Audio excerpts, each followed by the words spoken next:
नमस्कार दोस्तों, OCN network में आपका स्वागत है। मैं हूं ओमकार चौधरी। तमिलनाडु और पश्चिम बंगाल में इस समय मतदान चल रहा है। तमिलनाडु में एक ही चरण में मतदान हो रहा है, जबकि बंगाल में 2 चरणों में मतदान होगा। एक आज 23 अप्रैल को हो रहा है और दूसरा 29 अप्रैल को।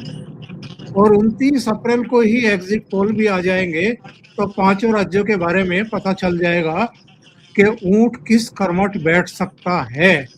गारंटी कुछ नहीं है कि एग्जिट पोल भी सही होंगे, लेकिन हमारा एक एग्जिट पोल इस समय नंदीग्राम में है और वो हैं धीरेन्द्र पुंडीर जी।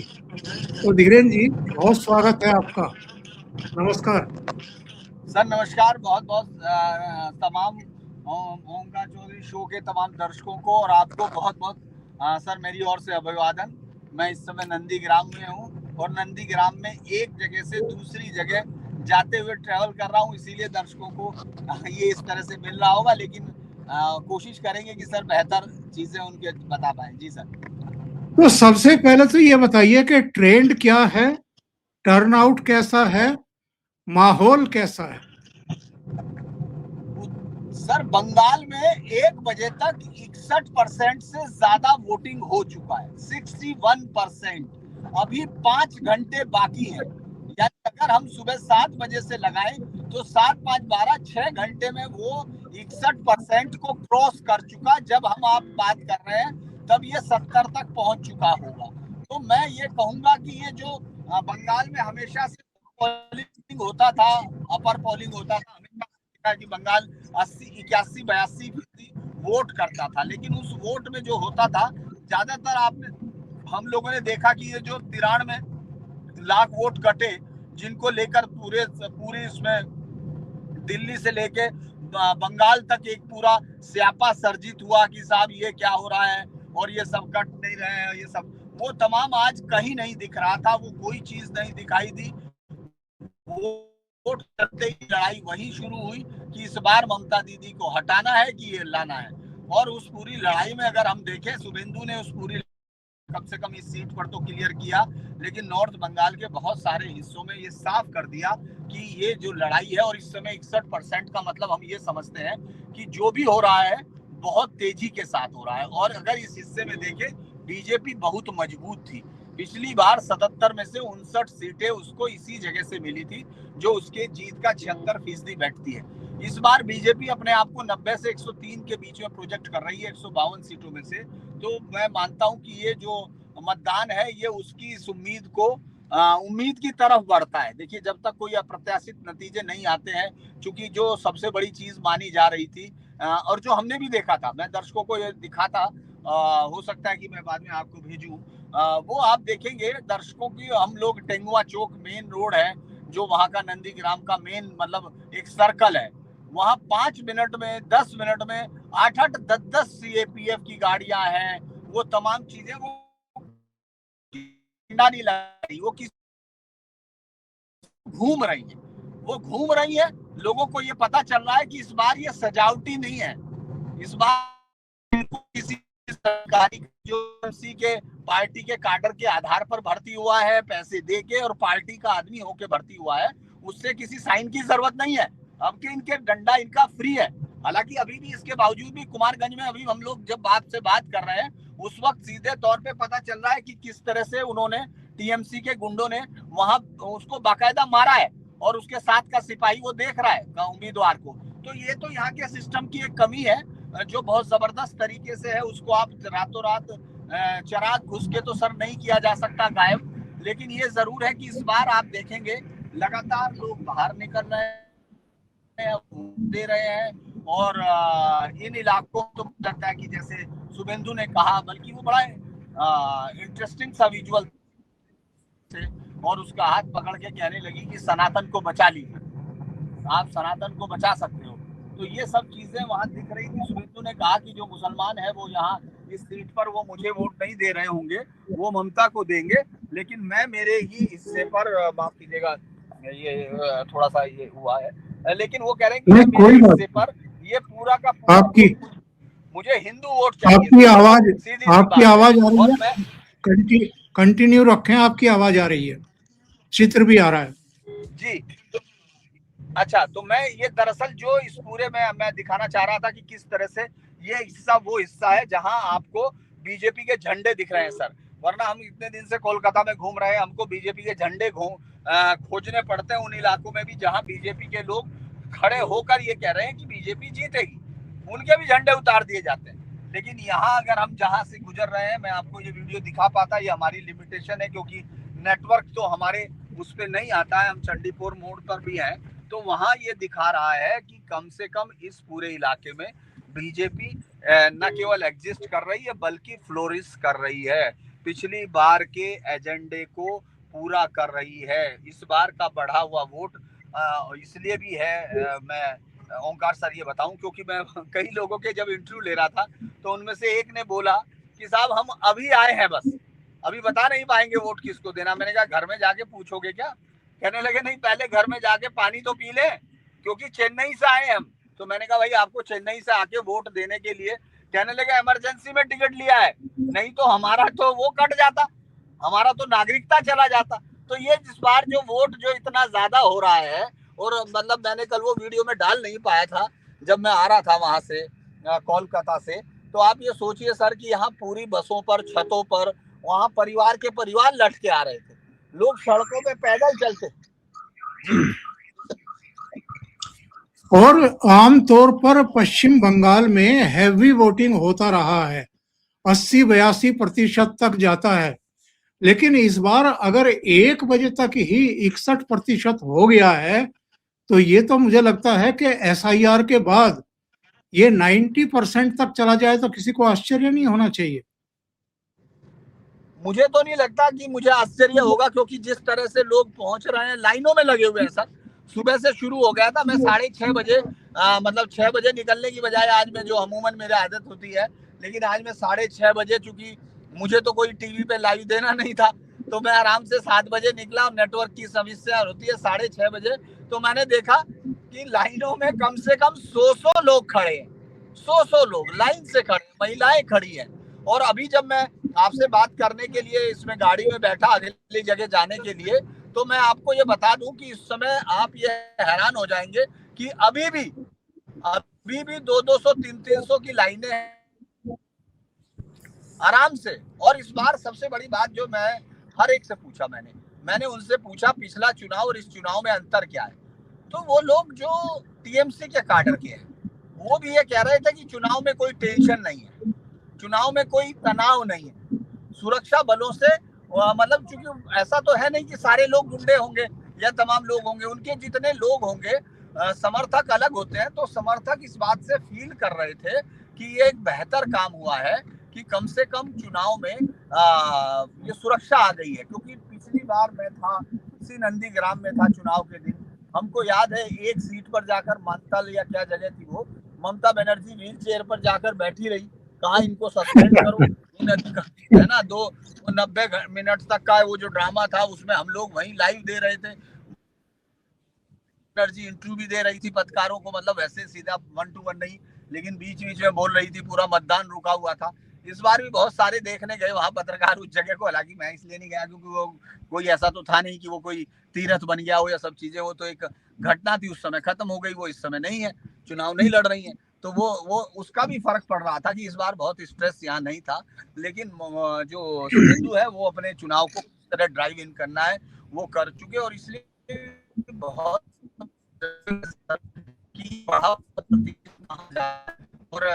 और ताकतवर रही है पिछला, अगर हम लोग देख रहे हैं वेस्ट बंगाल में बीजेपी की ताकत है तो नॉर्थ बंगाल से ही शुरू हुई है। और आप सोचिए उसी में मुझे लगता है कि मुर्शिदाबाद, मालदा, इन सब के साथ होने से जो एक इशू है बीजेपी का यहाँ सनातन को लेकर, उसको भी धार मिल रही है। तो अभी मैं जो देख रहा था बहुत सारे लोगों से, चूंकि वो बीजेपी के लोग हैं इसलिए मैं ये तो नहीं कहूंगा कि मैं उनकी बात एकदम मान लूं, लेकिन फिर भी जो उनके पास मैसेज आ रहे हैं, जो वो बात कर रहे थे, आप ये सोचिए वो सब बेहद खुश दिख रहे हैं। वो कह रहे हैं कि ये स्वीप हो रहा है, हम लोग ये मान के चल रहे हैं कि ये, वो कह रहे हैं कि स्वीप हो रहा है। और चूंकि ये बढ़ा हुआ यानी पहले चरण के पहले चरण का जो मतदान हो रहा है 152 सीटों पर, आपका कहना ये है कि लोगों से मुलाकात के बाद, ट्रेंड को देखने के बाद, टर्नआउट को देखने के बाद और जो माहौल है उसको देखने के बाद कह सकते हैं कि ये लगभग एक तरफा जा रहा है? नॉर्थ बंगाल मुझे लगता है कि शायद एक तरफा जा रहा है, मैं अभी ये कह रहा हूँ, लेकिन शाम तक हम लोग और ज्यादा जब दोबारा बैठेंगे तो और ज्यादा क्लियर होगा। क्योंकि अलग जगह से, चूंकि एक जगह जब आप फील्ड में होते हो तो ज्यादातर आप उसी से पूरे उसी मुंजी की बाली से पूरे खेत के धान को आंकते हो। तो मुझे लगता है कि यहाँ जिस तरह से दिख रहा है, पिछली बार जिस तरह से बहुत बड़ी टक्कर दिख रही थी, इस बार सिर्फ मुस्लिम माहौल में जहाँ था, जैसे मैं अभी एक जगह उसमें से निकला हूँ जो नंदीग्राम 2 कहलाती है, वहां उस पर 90% अल्पसंख्यक वोट है, 10% हिंदू वोट है। तो मैंने पूछा उनमें से कुछ लोग, तो वहाँ जो अल्पसंख्यक थे वही सारे वोट थे। और जिन लोगों ने भी इंटरव्यू दिया, क्योंकि मैंने सबका इंटरव्यू में लेता हूँ, रिकॉर्ड में रखता हूँ जो बातें बोलते हैं, जो अल्पसंख्यक वोट है, वो इंटरव्यू में साफ तौर पर कह रहे थे कि 90% वोट यहाँ पढ़ने वाला, मतलब 90% मतलब जितने भी अल्पसंख्यक है उनका वोट सीधे तौर पर पवित्र कर को है और पवित्र कर हरा देगा शुभेंदु को। तो मैंने पूछा कि भाई शुभेंदु को ममता बनर्जी तो हरा नहीं पाई थी, तो कैसे हराएंगे? तो उन्होंने एक बहुत अच्छा गणित बताया, जो गांव वालों का गणित बड़ा हिट होता है। उन्होंने कहा, साहब शुभेंदु जो है ममता बनर्जी का बहुत क्लोज था, तो उसने ममता बनर्जी को हराया, और पवित्र कर जो है वो शुभेंदु का बहुत क्लोज था, तो ये अब इसको हरा देगा। तो ये इस आइडिया के साथ काम चल रहा है। तो बाकी शुभेंदु ने पूरे इलाके में पकड़ बनाई हुई है सर। और इलेक्शंस जो है वाकई यहाँ इस पूरे इलेक्शन में, उसने कहा था सुबह ही, शुभेंदु की एक बाइट है जो उसने, मतलब मैं भी वहां उस बाइट को ले रहा था, उस सब में पत्रकारों के साथ मौजूद था। तो उसने कहा कि ये पूरा चुनाव में सिर्फ टीएमसी को मुस्लिम वोट मिलने वाला है, हिंदू वोट एक तरफा आ रहा है। तो कम से कम उनकी सीट पर तो ये दिख रहा है कि ये हो रहा है, बाकी पर तो अभी दिखेगा। लेकिन उत्तर बंगाल का जो बढ़ा हुआ परसेंटेज है, ये छप्पर फाड़ परसेंटेज है। ये इसलिए कहना चाहिए कि हर बार जो होता है उसमें छापा वोट होता है, क्योंकि ये तो तय हो चुका, आपको हजारों सैकड़ों ऐसे उदाहरण मिलते हैं कि साहब जिनको वोट नहीं डालने दिया गया, जो जाते नहीं, डर के मारे नहीं जाते। आज की डेट में जो वोट दे रहा है, अब वो खेल समझना होगा, क्योंकि अभी तक लोगों को ये समझ में नहीं आ रहा कि ममता बनर्जी इस खेल को उनके हाथ से जाते वक्त जाते हुए देख कैसे रही है। एक तरफा जो खेल हो रहा है, लोग कह रहे हैं कि अभी खेल बाकी है, लेकिन मैंने पहले भी कहा था अपने वीडियोस में, मैं अभी भी कह रहा हूं कि जो खेल भी होना था, ममता बनर्जी उसको ग्रेटर कोलकाता के प्रेसिडेंसी ताकतवर है, अगर वहां वो इस तरह का कोई कदम उठाती है तो उससे नुकसान हो सकता है, क्योंकि आगे उसका पता चल जाएगा बीजेपी को। और ये बिल्कुल, मालूम है उनको कि वो नॉर्थ बंगाल में अगर किसी चीज से अगर नुकसान को पूरा करना कोशिश करेंगी, तो उनको लगता है कि वो ग्रेटर कोलकाता में करेंगी। लेकिन मेरा इसमें ये मानना है कि अगर शाम तक ये क्लियर होता है कि बीजेपी जिस तरह से आगे बढ़ी है, तो फिर मुझे ये कहने में कोई शक नहीं कि वो आंधी जो है 29 तक पहुंच जाएगी। लोगों में मैसेज हो जाता है, वो सिस्टम जो बिल्कुल। इनका आज तक जो वो कर रहा है, जो इनकी मदद कर रहा है, वही सिस्टम फिर अपने लिए नए रास्ते खोजने लगता है। तो वो मुझे लगता है कि एक बड़ा वो है। साथ ही एक और बड़ा इंटरेस्टिंग हुआ है कि जो जिन लोगों को ये कहा जा रहा है ममता बनर्जी के करीब हैं, उनके जो टिकट कटे हैं, वो अब सारी जानकारियां दूसरे खेमे में दे रहे हैं, क्योंकि वो चाहते हैं कि उनके खिलाफ कार्रवाई ना हो। तो ये भी एक नया डेवलपमेंट है, क्योंकि मैं जहां घूम रहा था उसके पास एकदम फोन आया, उसने बाकायदा दिखाया कि ये देखो, ये टीएमसी का है। तो मैंने पूछा, भाई आपसे क्या फोन कर रहा? कहने लगे, नहीं सूचनाएं दे रहा है कि वहां उसके यहाँ इतना हो चुका बीजेपी को अभी तक। तो हमने कहा ये तो ममता बनर्जी का एक ट्रैप भी हो सकता है, क्योंकि हुमायूं कबीर को तो ट्रैप किया है। तो उसने फिर उसकी भेजी गई कई सूचनाएं बताई जो कागजों में दिखती है। तो उसने कहा कि नहीं, ऐसा नहीं है, ये लोग अब ये समझ रहे हैं, क्योंकि हिंसा फिर पलट के होगी, तो उससे भी बचाव का रास्ता खोज रहा है। तो एक तरह से मैं ये कहूंगा कि ये जो इस समय बढ़ा हुआ मतदान है, एक तो ये कहना पड़ेगा कि इसमें कम से कम वो मरे हुए लोग तो नहीं है। दूसरा, बिल्कुल सही है। रोहिंग्यास कम से कम है। तीसरा, बांग्लादेशी कम से कम है। पहला टेक हमको लेके चलना होगा कि ये चुनाव में एक मिथ तो तोड़ दिया कि आप बम बजा सकते हो। एक दो घटनाएं हैं, उनको आप नहीं कह सकते, एक दो घटनाओं से हम पूरे स्टेट में नहीं आंक सकते, क्योंकि आपने देखा होगा यूपी में भी हम लोग ये देखते रहे हैं, एक आध जगह हो जाता है, दो जगह हो जाएगा, लेकिन ऐसे पूरी जगह नहीं आंक सकते, वरना तो पहले डर के मारे ही नहीं निकलते थे लोग। तो लेकिन एक तो चीज इस वो बार हुई है। ये तो देखने को दूसरा मिल सबसे बड़ा रहा है। चीज ये भी मुझे दिखती है कि मुस्लिम डिवीजन की बात मुझे थोड़ा सा कमजोर दिखती है, क्योंकि जिस तरह से यहाँ अब्बास सिद्दीकी की पार्टी का कैंडिडेट है, उसके झंडे लगे हुए हैं, लेकिन मैंने जैसे ही लोगों से बात की मुसलमानों से, तो वो तो उसको मारने को तैयार है जूते से, जैसे हुमायूं कबीर को मार रहे थे, क्योंकि उनको लगता है ममता बनर्जी के सारे ही वो एक सेकुलर स्किन के बैठे हुए पॉलिटिशियन से जो भी फायदा उनको उठाना है, सिर्फ अगर सरिया छोड़ दें तो बाकी तो सब फायदा उनको मिल ही रहा है सर, तो वो उस फायदे को बिल्कुल खोना सही है। नहीं चाहेंगे, ऐसा लगता है। तीसरा कि हिंदू लेकिन वोट कर रहा है, और वो इस सवाल पर कर रहा है कि हिंदू को बचाना है, ये भी एक बड़ी चीज है जो बीजेपी के हक में जाती है। तो ये कई सारे टेक निकलते हैं अगर हम इसको देखें तो। मुर्शिदाबाद की एक घटना को छोड़ दें, बमबाजी की, तो पूरे राज्य में चुनाव पूर्व जो हिंसा हुआ करती थी, 25-30 लोगों की तो हत्या ऐसे ही हो जाती थी, वो इस बार पूरी तरीके से बंद हो गई है। एक बड़ी कामयाबी है चुनाव आयोग की। मुझे लगता है कि चुनाव आयोग को जो अपने ज्ञानेश कुमार हैं, उनको यकीनन इस बात के लिए याद रखा जाएगा, आज नहीं तो कल।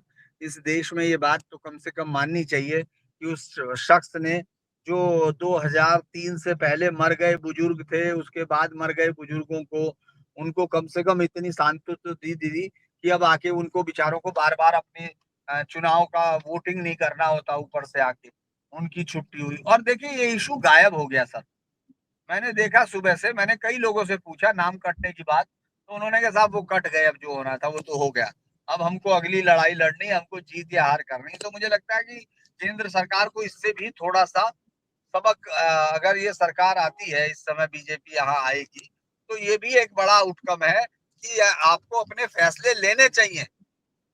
जनता एक समय के बाद उनको समर्थन करती है या उनको भूल जाती है, जो लोग विरोधी हैं वो भी अपनी दूसरी चीजों पर आते हैं। तो आप देखिए आज इस चुनाव एक जगह विनोद 12 में वो बना हुआ स्कूल था, खूबसूरत था, तमाम लोगों से जब बातें हो रही थी तो उन्होंने कहा साहब मेरे यहाँ तो 1046 थे, उनमें से मैंने ज्यादातर को बचा लिया, लेकिन अब उससे कोई फर्क नहीं पड़ेगा, ये जो 27 लाख है चुनाव के बाद फिर आ जाएंगे। तो मतलब लोगों होता है वो लेंगे। चुनाव आयोग की सबसे बड़ी कामयाबी का सबूत तो ये है कि उसको लाठी डंडा नहीं चलाना पड़ा, सिर्फ कुमारगंज या क्या है एक सीट पर जहां उसके उम्मीदवार को बीजेपी के उन्होंने मारा है, टीएमसी के गुंडों ने मारा है, अच्छे से मारते हुए दिख रहे हैं, पुलिस वाले के साथ वो भागते हुए दिख रहे हैं, लेकिन चुनाव आयोग ने उसमें ये साफ कर दिया है कि उन सबके चेहरों को फेस रिकॉग्नाइज करके उनको अरेस्ट करो। अरेस्ट करो का मतलब है उनको अच्छे से सबक सिखाया जाएगा, वो भी प्रोसेस चल रही है।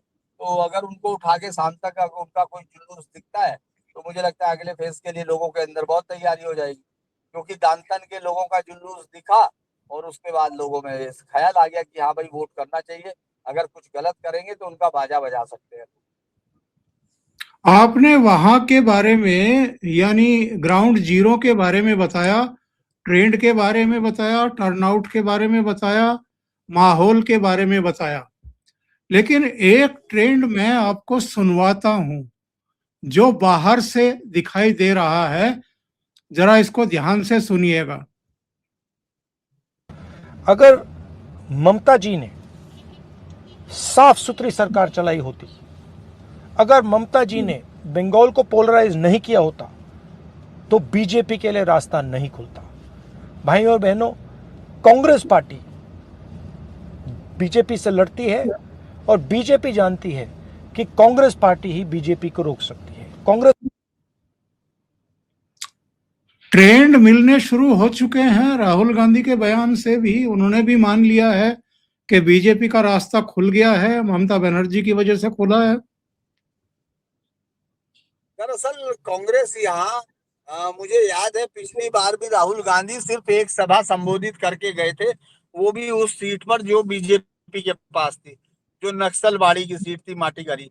वो उसके बावजूद उनके पास कोई इम्पैक्ट नहीं था। इस बार भी उनके जो राष्ट्रीय अध्यक्ष हैं वो जरूर कहीं कहीं दिखाई दिए और अखबारों के किसी किसी कोने पे पन्ने में दिखाई दिए। वो लोग ये सिर्फ गांधी परिवार एक बार आकर बंगाल के लोगों को ये फरमान सुना गया कि साहब आपको चुनना है, जबकि वो फरमान अब इसी तरह का है जैसे कोई वाजिद अली शाह का वंशज जो है लखनऊ में कहते कि कल से सुबह सड़क पर उठ के झाड़ू लगानी है, उस तरह का बयान था वो। उसका कोई अर्थ यहाँ नहीं है, उसके कैंडिडेट नहीं दिख रहे हैं, उसके झंडे नहीं दिख रहे हैं। और अगर कोई चीज लड़ रही है कांग्रेस चुनाव तो वो सिर्फ उसी जगह पर है जहां और कोई नहीं, वो है जहां उनके अधीर रंजन चौधरी का अपना निजी प्रभाव है। हालांकि मेरा ये मानना है कि वहां भी उनसे बहुत जबरदस्त कोई कामयाबी मिलेगी ये तो नहीं लगता। हालांकि 5-6 सीट उनको हर एक सर्वेक्षण में दी जा रही है, लेकिन एक पार्टी जो बंगाल में 52 से लेकर 77 तक बीच में गठबंधन सरकारों के साथ रही हो, 67 तक निरंतर रही हो अपनी ताकत के साथ, वो 5-6 सीटों तक सिमटेगी। और उस पर उनके ज्ञान सुनना मुझे लगता है कि एक बहुत ही ज्यादा मुझे भी लगा कि ये परिवार किसी भी कीमत में ममता बनर्जी को इसलिए भी हराना चाहता है क्योंकि ममता बनर्जी अगर हारती हैं तो फिर राहुल गांधी से बड़ा कोई भी देश का नेता नहीं रहेगा। अगर ममता बनर्जी जीत के आती हैं तो ये बात तो अब इंडी गठबंधन के बहुत सारे लोग स्वीकार कर चुके हैं कि अब जो नेतृत्व है वो उससे वापस लिया जाना चाहिए। पर ये पता लगता है राहुल गांधी के बयान से कि उन्होंने भी मान लिया कि भारतीय जनता पार्टी आ रही है। हाँ, मुझे लगता है कि वह उनका बयान मैंने ये रात में सुना था, तो वो सीधे तौर पर मैं यही कहूंगा कि वो ममता बनर्जी को डैमेज करने की कोशिश कांग्रेस अंदर खाने कर रही है। तो ये बयान उसी के हिस्से में दिखना चाहिए, क्योंकि वो कभी नहीं चाहते हैं कि ममता बनर्जी जीत के आए और राहुल गांधी के नेतृत्व को, प्रियंका गांधी के नेतृत्व को, सोनिया गांधी के नेतृत्व को इंडी गठबंधन के सामने अंदर से चुनौती दे कि भाइयों आपसे बहुत हो गया, आप बस कीजिए, अब हमको ये ममता दीदी को आगे लाने दीजिए। तो वो ऐसी किसी भी संभावित, क्योंकि देखिए जो सामने खड़ा होता है उसको तो फिर भी सर कहा जा सकता है कि ये चैलेंज है, लेकिन अगर कोई चैलेंज कभी भविष्य में दिख सकता है वो उसको अभी से खत्म करने पे लग जाते हैं। तो मैं समझूंगा कि उनका ये इशारा अपने समर्थकों की तरफ होगा कि भाइयों पहला जो है हमारा जो है फैसला ये है कि पहले ममता को हराओ, बाद में बीजेपी को हम हरा लेंगे, जब दिल्ली में हराएंगे तो यहाँ भी हरा देंगे। मुझे लगता है कि उनका ये कहना होगा। धीरेन जी बहुत बहुत धन्यवाद जुड़ने के लिए और आपके बहुत व्यस्त शेड्यूल में से टाइम निकालने के लिए। मैं सुबह से आपके वीडियो देख रहा था और दर्शकों से भी कहूंगा कि धीरेन जी के चैनल पर जाकर के उनकी लाइव वीडियो देखें। वहाँ के बहुत सारे मतदाताओं से उनकी बातचीत है, एक आध जगह टोका टाकी सुरक्षा कर्मियों की तरफ से, और बड़े दिलचस्प वीडियो हैं। तो वहाँ जाकर के देखेंगे तो आपको बहुत अच्छे अपडेट मिलेंगे। बहुत बहुत धन्यवाद आपका धीरेन जी जुड़ने के लिए। Thank you so much. नमस्कार, बहुत बहुत नमस्कार।